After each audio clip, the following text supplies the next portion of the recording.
So these are my blank wallets. Show you the inside. It has this big pocket for the bills, which is awesome.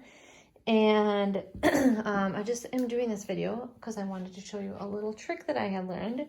You can see on the next slide here, like my wallets were coming out and they were just showing the pocket right here. And I'm like, I know it was a full pocket. Why is it only showing a half?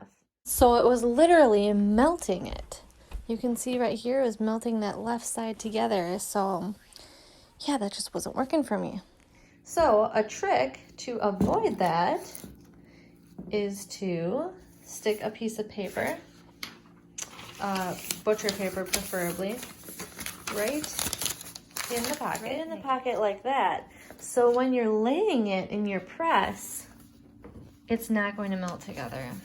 And that will absolutely prevent your wallet from melting together. And I can show you the final product here. So now that I press this, you can see it did not melt at all. Just super cool and turned out cute.